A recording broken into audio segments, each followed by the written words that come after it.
বন্ধুরা, এই ভিডিওটা স্কিপ করবেন না প্লিজ।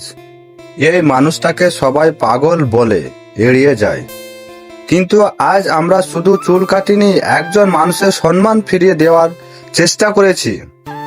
যদি মনে হয় মানুষ এখনো মানুষ হয়ে বেঁচে বাঁচতে পারে, তাহলে এই ভিডিওটা একটা লাইক দেন। আপনার একটা কমেন্ট ওই ভিডিওটা আরো মানুষের কাছে পৌঁছে দেবে। আর একটা শেয়ার করুন, যাতে সমাজ বুঝতে পারে মানবতা এখনো বেঁচে আছে, মানুষ মানুষের জন্য। ধন্যবাদ আপনাদেরকে সম্পূর্ণ ভিডিও দেখার জন্য।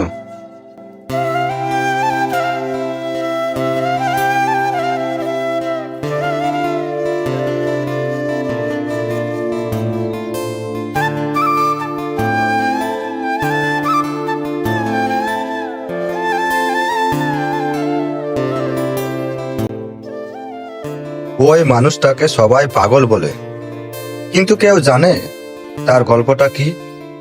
রাস্তায় ঘুরে বেড়ানো, আবর্জনা পড়ে থাকে, তবুও সে একজন মানুষ। আজ আমরা শুধু চুল কাটিনি, একটু সম্মান ফিরে দেওয়ার চেষ্টা করেছি। কারণ মানুষ পাগল হয় না, মানুষ পরিস্থিতির শিকার হয়। যদি একটু ভালোবাসা, একটু সময় দেওয়া যায়, তাহলে বদলে যেতে পারে। একটা জীবন বদলে দিতে পারে মানুষ মানুষের জন্য।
Thank you watching video guys.